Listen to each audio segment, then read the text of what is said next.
Hi viewers, welcome to our channel. ప్రస్తుతం మనతో పాటు దామ బాలాజీ గారు సీనియర్ జర్నలిస్ట్ ఉన్నారు. వారితో ఒకసారి మాట్లాడదాం. సార్ నమస్కారం సార్. నమస్తే. సార్ కుషాయిగూడలో ఒక దారుణమైన సంఘటన జరిగింది సార్. తండ్రిని కొడుకే అందరూ పబ్లిక్ చూస్తుండగా, వందల మంది చూస్తుండగా దారుణంగా నరికి చంపేశాడు సార్. అసలు ఇష్యూలో ఏం జరిగింది?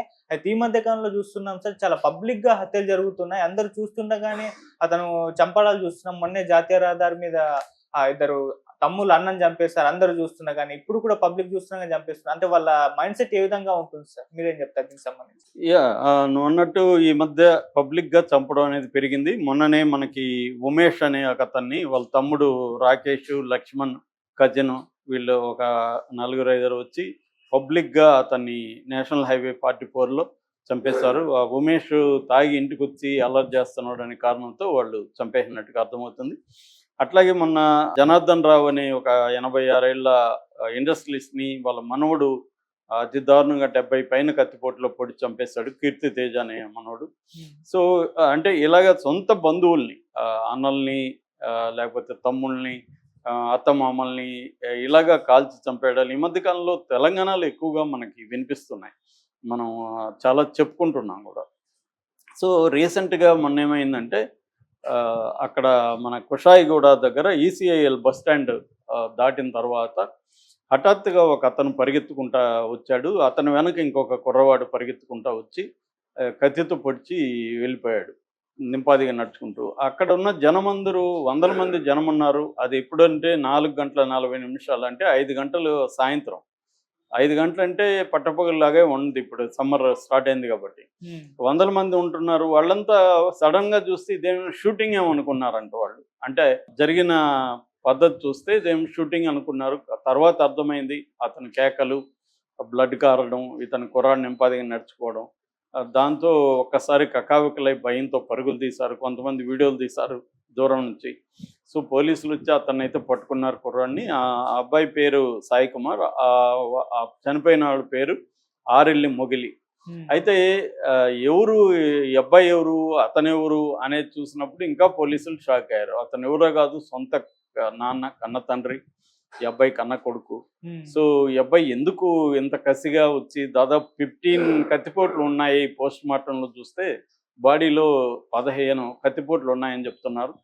సో, 15 కత్తిపోట్లు కసిగా ఎందుకు ఆ అబ్బాయి అట్లా పొడిచాడు? తరిమి తరిమి మరి ఎందుకు చంపాడు?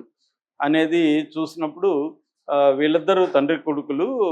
ఈయన ఈ మొగిలి అనే ఆయనకి బాగా మందు తాగే అలవాటుంది. ఆ మందు తాగి రోజు వచ్చి వేధిస్తా ఉన్నాడు. ఇద్దరు కూడా పేకర్స్ అండ్ మూవర్స్‌లో పనిచేస్తారు. తండ్రి కొడుకులు ఇద్దరు కూడా ఒక పేకర్స్ అండ్ మూవర్స్‌లో పనిచేస్తారు. ఇద్దరికీ వచ్చిన డబ్బుల్లో కొడుకేమో బుద్ధిగా ఇంట్లో ఇస్తున్నాడు. హ్మ్. ఇతనేమో మొత్తం డబ్బుల్ని తగలేసి, తాగేసి గమ్మున ఉండకుండా వచ్చి ఇంట్లో గొడవలు పెట్టుకోవడం, భార్యను కొట్టడం ఇవన్నీ రోజు చేస్తుంటే ఇతను చాలా కాలం భరిస్తూ వచ్చాడు. వార్నింగ్‌లు ఇచ్చాడు చాలా సార్లు కొడుకు. ఇతను వినలేదు. దాంతో ఈ అబ్బాయి ఏమనుకున్నాడంటే తనని చంపేస్తానని కూడా ఆయనకి చెప్పాడు. ఆయన తాగుబోతు కాబట్టి ఈ అబ్బాయి మాటలేవి పట్టించుకోలేదు. హ్మ్. దాంతో ఈ అబ్బాయి చంపేద్దామని డిసైడ్ అయ్యారు. సో, డిసైడ్ అయ్యి బైక్‌లో బయలుదేరాడు. తండ్రి ఏమో బస్ ఎక్కి ఆర్టీసీ బస్ ఎక్కి బయలుదేరితే వెనకాల కొడుకు ఫాలో అవ్వడం మొదలుపెట్టాడు. ఈయన బస్సు అక్కడ ఈసీఐఎల్ బస్ టెర్మినల్ దగ్గర బస్ దిగి బయటకొచ్చి బయట నడుచుకుంటూ వెళ్తుంటే ఇతనొచ్చి బైక్ ఆపి ఒక్కసారిగా వచ్చి తన మీదకి కత్తి విసిరి ఇది చేసేసరికి అతను భయంతో పరుగులు తీశాడు. ఓకే. అతన్ని ఇతను తరిమేసరికి పడిపోయాడు. పడిపోయినాక అతన్ని పొడిచేశాడు. హ్మ్. పొడిచేసి నింపాదిగా నడుచుకుంటూ వెళ్ళాడు. అంటే ఆ అబ్బాయి ముందే డిసైడ్ అయ్యాడు ఇలా చంపాలి, పబ్లిక్‌లోనే చంపాలి. చంపిన తర్వాత పోలీసులు అరెస్ట్ చేస్తారు. అరెస్ట్ చేస్తే జైలుకెళ్దాం. మళ్ళీ బెయిల్ మీద బయటకొద్దాం అని ముందుగానే అంతా అతను డిసైడ్ అయ్యి ఈ పని చేశాడని చెప్తున్నారు. సో, ఇప్పుడు ప్రశ్నేందంటే ఈ విధంగా పబ్లిక్‌గా ఎందుకు ఇలాగ చాలా ఈ మధ్య తరచుగా జరుగుతున్నాయి? అనే దానికి దీనికి యాక్చువల్‌గా సైకలాజికల్ రీజన్స్ కూడా ఉన్నాయి. చాలా కాలం చాలామంది సైకాలజిస్టులు దీని మీద రీసెర్చ్ చేశారు. దీంట్లో బేసిక్‌గా ఏందంటే ఒక ఫీలింగ్ పవర్‌ఫుల్ అంటారు. అంటే నేను పవర్‌ఫుల్ వ్యక్తిని. నేను వీడికంటే పవర్‌ఫుల్ గై అన్న ఒక వాళ్ళు అసెప్ట్ చేసుకోవడానికి హ్మ్. చంపుతారు అనేది ఒకటుందనమాట. అట్లాగే అటెన్షన్ సీకింగ్ అంటారు.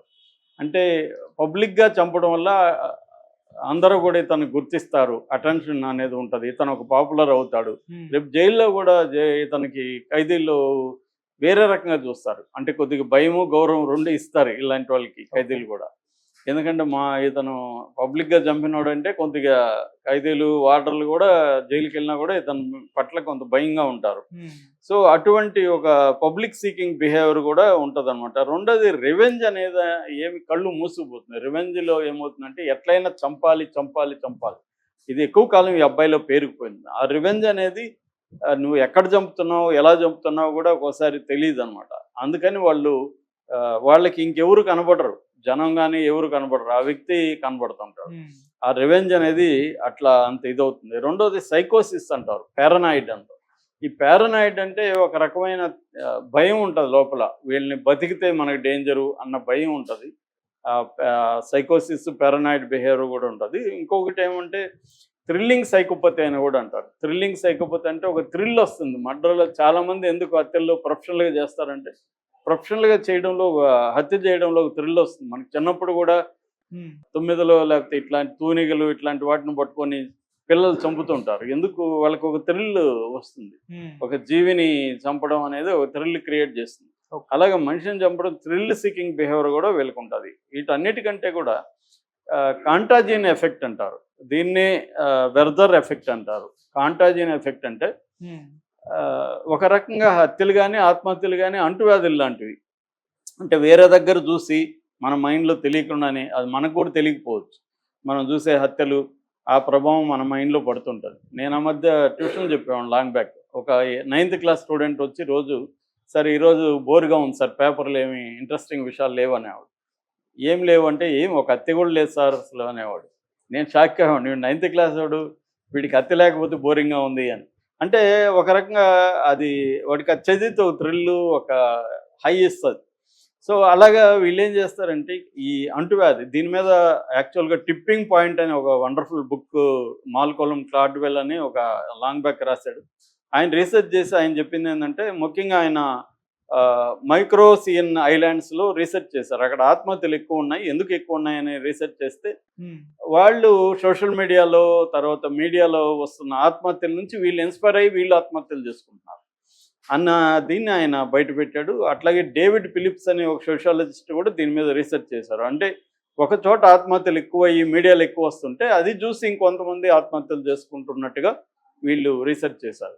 అలాగే ఇప్పుడు పబ్లిక్‌గా ఇట్లాంటి హత్యలు ఈ అబ్బాయి చూసి అతనికి తెలియకుండానే అన్‌కాన్షియస్‌గా అతనిలో ఆ కోరిక పెరిగుండే అవకాశం కూడా ఉందన్నమాట.